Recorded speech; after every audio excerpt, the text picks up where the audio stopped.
नमस्कार, मैं सुमंत और आप देख रहे हैं prep IAS answer writing practice. और आज शनिवार है। हम आज देते हैं आपको GS4 एथिक्स के दो बेहतरीन सवाल।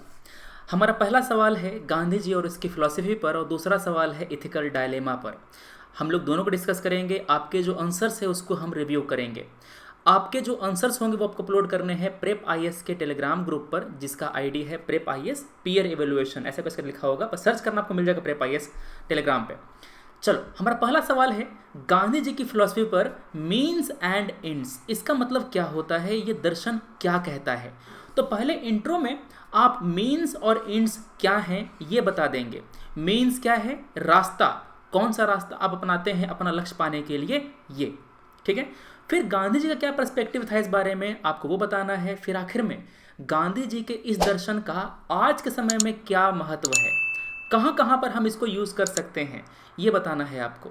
GS4 का आंसर हो और आपने एग्जाम्पल नहीं दिए, काम वहीं पर बिगड़ गया। एग्जाम्पल आपको भर भर के देने हैं यहाँ पर, तभी आपको नंबर बढ़िया मिलेगा। करते क्या है, पहले चलते हैं गांधी जी के पास और पूछते हैं क्या मतलब है उनका मीन्स और एंड से। तो एंड क्या होता है, एंड आपका गोल है, आपका लक्ष्य है, आप कौन सा रिजल्ट पाना चाहते हैं। मीन्स क्या है, वो लक्ष्य पाने के लिए आप कौन सा मेथड, कौन सा रास्ता अपनाते हैं, ठीक है।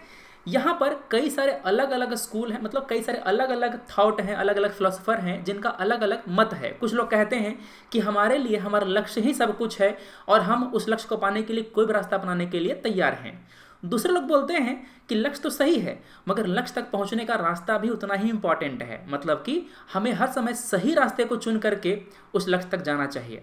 गांधी जी उनमें से ही एक थे, ठीक है। गांधी जी के अनुसार there is some inviolable connection between means and end, दोनों एक दूसरे से जुड़े हुए हैं, रास्ता और लक्ष्य दोनों एक दूसरे से जुड़े हुए हैं।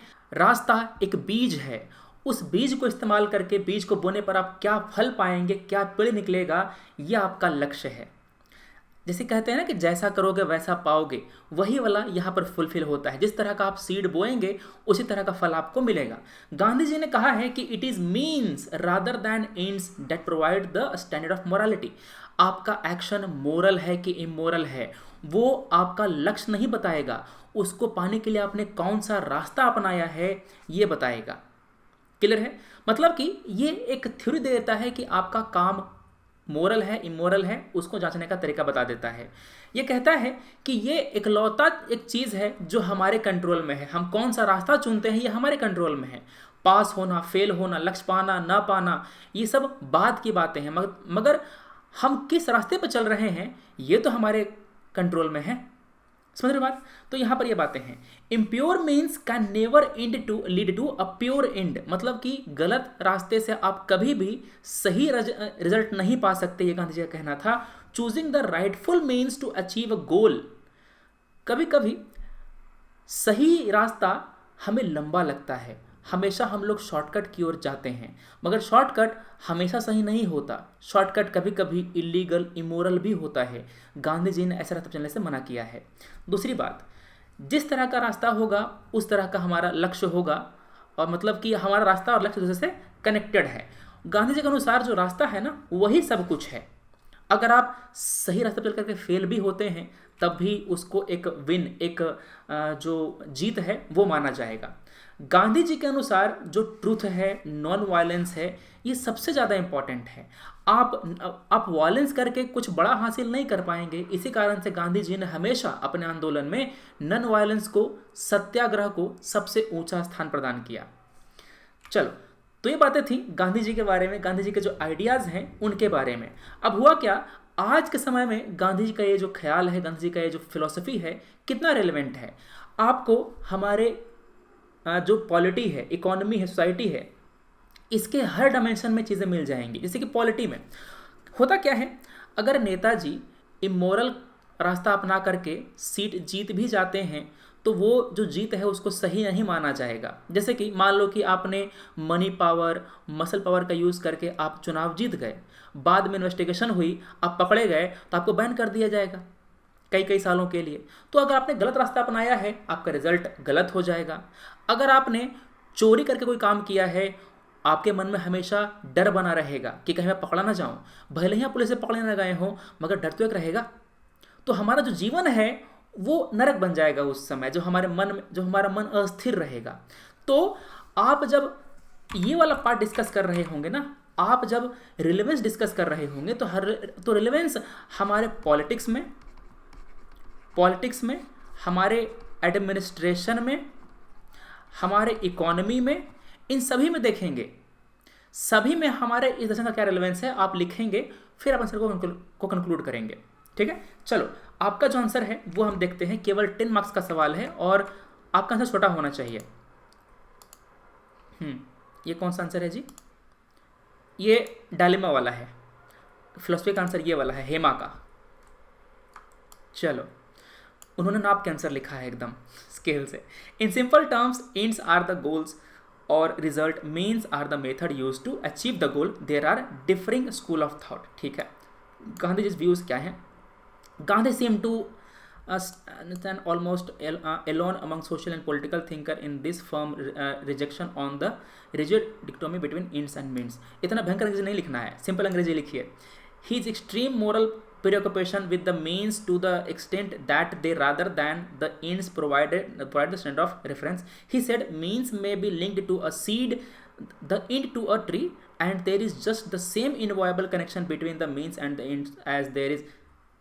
मुझे थोड़ा डाउट लग रहा है कि आपके शब्द हैं।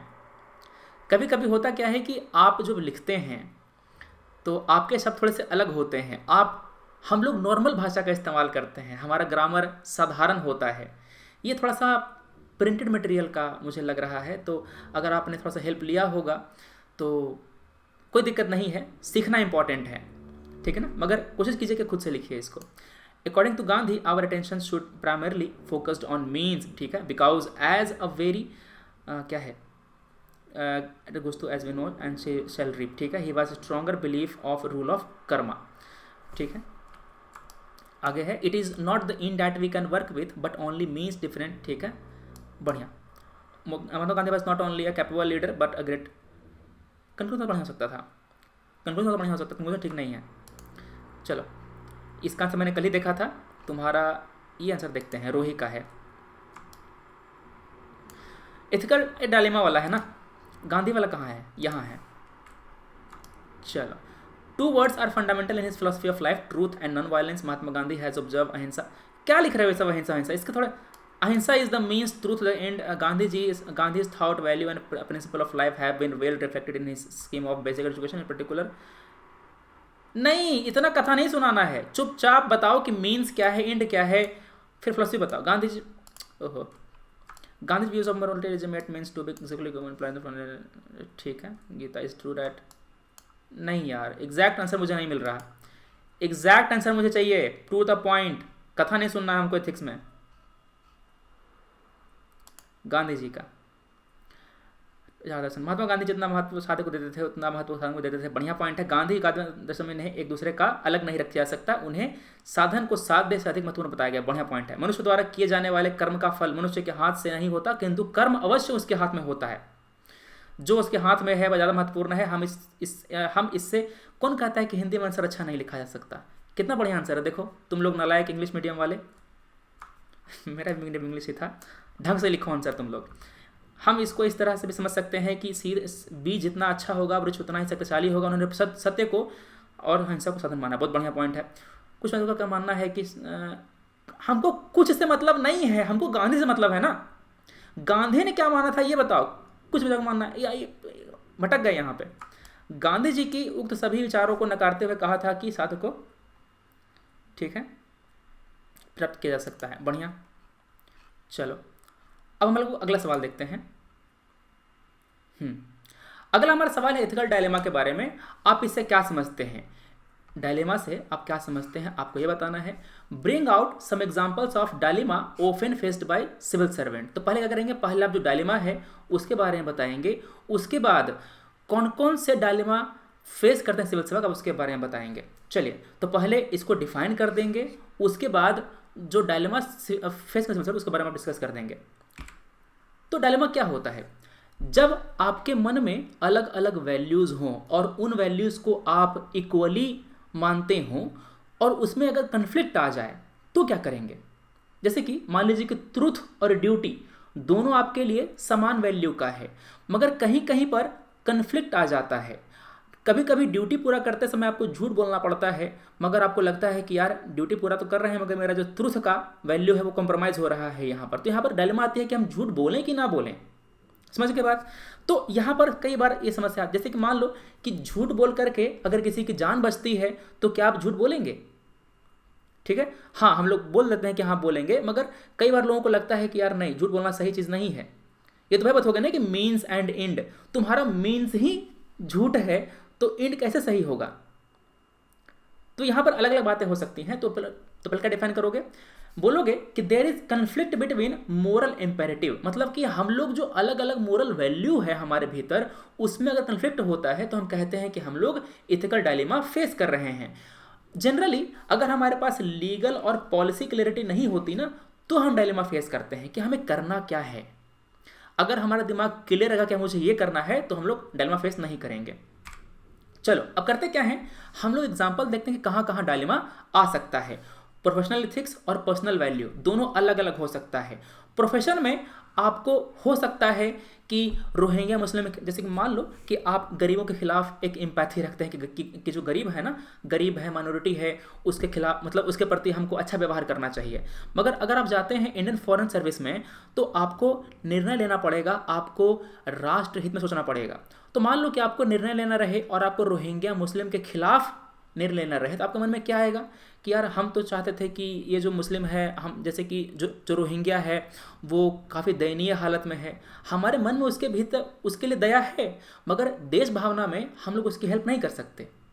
तो यहाँ पर एक कन्फ्लिक्ट आ गया ना, हमारा जो वैल्यू था कंपैशन का, वो कन्फ्लिक्ट कर रहा है नेशनल इंटरेस्ट से। तो आपको इसी तरह का एग्जाम्पल देना है। जितना एग्जाम्पल आप दोगे आपका मार्क्स उतना ज़्यादा बढ़ेगा। कम से कम यहाँ पर आपको 7 से 8 एग्जाम्पल देने हैं हर फील्ड में। ठीक है, मान लो कि आप एक ज़िले में डीएम हैं, आपके पास एक बूढ़ी महिला आती है जो कहती है कि मेरे पास खाने को नहीं है, उसके पास राशन कार्ड नहीं है, उसके पास आधार कार्ड नहीं है, तो आप क्या करेंगे? क्या आप उस महिला को स्कीम का लाभ दे देंगे? अगर आप ऐसा करते हैं तो this action will be an illegal action. क्यों? क्योंकि सरकार ने रूल बनाया है कि बेनिफिशियरी वही होगा जिसके पास डॉक्यूमेंट होंगे। ठीक है, तो आप कर क्या सकते हैं? आपके पास क्या क्या यहाँ पर डायलेमा है? डायलेमा ये है कि आपके भीतर कंपैशन है उस महिला के प्रति, मगर आप ड्यूटी बाउंड हैं, आप रूल बाउंड हैं कि आप रूल के भीतर रह करके उसको नहीं दे सकते। तो करेंगे क्या? आप किसी ऐसे स्कीम का मदद लेंगे या फिर किसी आप एनजीओ, किसी सेल्फ हेल्प ग्रुप का मदद लेंगे जो उस महिला को थोड़ी देर के लिए जो है ना आप हेल्प कर सके। उसके बाद आप महिला का जो डॉक्यूमेंटेशन बनवा देंगे, महिला का जो राशन कार्ड है जैसे आप उसे बनवा सकते हैं। तो आपके भीतर आपके कार्य क्षेत्र में जो भी ताकतें हैं उसको यूज़ करके आप काम कर सकते हैं, मगर तब तक आप कन्फ्लिक्ट में रहेंगे, आप डायलेमा में रहेंगे। तो यही आपको एग्जांपल देना है अपने लाइफ से, अपने दिमाग से सोच करके कि जो क्या क्या डायलेमा फेस करता है आपका सिविल सर्वेंट। ठीक है, तो आप इसको एग्जांपल देंगे, पूरा करना आपके सामने है, पढ़िएगा और इसको आपका जो आंसर है ना वो हम देखते हैं। चलो, GS4 का आंसर पढ़ने में मज़ा आता है अगर तुमने ढंग से लिखा हो तो, बोर मत किया करो। चलो, दुविधा की ऐसी परिस्थिति है जिसमें निर्णय में दो या अधिक सिद्धांतों का टकराव। देखो बस कंक्लूजन, जैसे कि आपका जो इंट्रो है ना एक लाइन का हो गया इतना। दुविधा ऐसी परिस्थिति है जिसमें निर्णय में दो या अधिक नैतिक सिद्धांतों का टकराव होता है, बस खत्म। इस परिस्थिति में, यहाँ से पैराग्राफ चेंज करो, इस परिस्थिति में नैतिक निर्णयकर्ता अपने आप को असमंजस की स्थिति में पाता है क्योंकि उसने दो या अधिक नैतिक मानदंडों में से किसी एक को चुनना होता है और दोनों बराबर की स्थिति में होते हैं। One of the best introduction, ऐसे लिखो इंट्रोडक्शन। ठीक है ना, चलो आगे। कौन कौन सा किया जाता है? 3 महत्वपूर्ण संबंध उत्पन्न होते हैं, जैसे कि सिविल सेवक और राजनीतिक पद के मध्य संबंध, सिविल सेवक और नागरिक के मध्य संबंध, तथा सिविल सेवक देश के मंत्रालयों विभागों से संबंध। ठीक है, तो तुमने अलग अलग जो एग्जाम्पल है वो दिया है। ठीक है, सही बनाम न्याय संगत, मतलब कि क्या सही है और क्या न्याय संगत है। कभी कभी लीगल जो होता है ना वो सही नहीं होता, जैसे कि महिला के साथ जो आप कर रहे हैं, मतलब कि उसको आप लाभ नहीं दे रहे हैं, वो लीगल तो है मगर वो न्याय संगत नहीं है, उसका आप न्याय नहीं कर रहे हैं, मगर ये क्या है, ये एक डायलेमा है। ठीक है, तो आपका जो कंक्लूजन है वो देखते हैं। इन तत्वों के साथ यह अनिवार्य है कि सिविल सेवकों को नैतिक दुविधाओं के समाधान के मार्गदर्शन में अपनी अंतरात्मा या अंतःकरण को मनाना चाहिए, सुनना चाहिए। गांधी जी द्वारा दिया गया जंतर तिलिस्मान है ना, वही था ना, इस संबंध में मार्गदर्शन कर सकता है। बहुत बढ़िया पॉइंट है, ठीक है ना। तुम्हारा इंट्रो अच्छा है, कंक्लूजन तुम्हारा बढ़िया है, बस समस्या क्या है कि तुम्हारा प्रेजेंटेशन ठीक नहीं है, इस पर थोड़ा काम करो। मुकेश तुम्हारा आंसर मैं पहली बार देख रहा हूँ यहाँ पे, आगे तुम लिखो इस आंसर को, मतलब और भी लिखते रहो आगे, ठीक है, अच्छा करोगे। ये ऑलरेडी पुलिस सर्विस में है, तैयारी करता है जॉब के साथ। आप तो फुल टाइम तैयारी करते हैं अधिकांश लोग, अच्छा कर सकते हैं आप लोग भी। चलो ये आपका डायलेमा वाला सवाल है। चलो, ethical dilemma is a decision making problem between two or more possible imperative, neither of which is acceptable or preferable। बढ़िया है। Client virtue and identity, ethical theory and law, professional code. देखो इस तरह तुम डायग्राम बना सकते थे dilemma का, बढ़िया डायग्राम है। एग्जांपल्स क्या हैं? करप्शन एज अ CAG, ए लगेगा यहाँ पर, सी है ना, इसी कारण से आर्टिकल ए एंड में ए लगेगा यहाँ पर। It is his duty to safeguard money, but when he finds out gross violation and bring to it the notice of concerned official, they ask him to slow. Here he is faced with a dilemma of whether to cut pure press conference and bring to the notice। हाँ ठीक है, यहाँ पर जो conflict है वो ये है कि डिपार्टमेंटल रूट से जाएं या फिर प्रेस के पास जाएं। Nepotism and information leaks, civil servant working in defence ministry finds out that. हाँ, यहाँ पर समस्या हो सकती है कि राष्ट्रहित में आप जो घूसखोरी हो रही है रक्षा मंत्रालय में, उसको आप दबा के रखें कि देश को बता दें। समस्या क्या होगी? दुश्मन को दी जाएगा ना कि हाँ इसका रक्षा मंत्रालय थोड़ा सा खोखला है, वहाँ पे तो आर्मी के पास हथियार वगैरह नहीं है, तो यहाँ पर समस्या आती है, यहाँ पर कन्फ्लिक्ट है। Duty versus humanity, imagine damaging property army has women and person. ठीक है, dilemma arises when many times in life of civil servant while performing their duty what is required is objective for the large public benefit। ठीक है, मुझे तुम्हारा बढ़िया है। चलो थोड़ा सा और सही कर सकते थे अपने एग्जाम्पल को, तो थोड़ा सा कम एग्जाम्पल दिए हो तुम। एग्जाम्पल ऐसा करो ना कि कम वर्ड यूज़ करो, मतलब प्रैक्टिस में यही करनी है हमें। अगले 1 साल में प्रैक्टिस यही करनी है कि हम कम शब्द को यूज़ करके ज़्यादा कंटेंट कैसे लिखें। मेरे पास वर्ड 150 ही हैं, मगर मुझे पॉइंट डालने हैं ढेर सारे। पॉइंट नहीं डालोगे नंबर नहीं मिलेगा, ठीक है। तो चलिए कल हम लोग देंगे आपको ऐसे का टॉपिक, निबंध का टॉपिक, उसको लिखिएगा, हम लोग उसको चेक करेंगे, एवेल्यूएट करेंगे आपके सामने, ठीक है। वीडियो अच्छा लगा लाइक, खराब लगा dislike. Thanks for watching, take care, जय हिंद।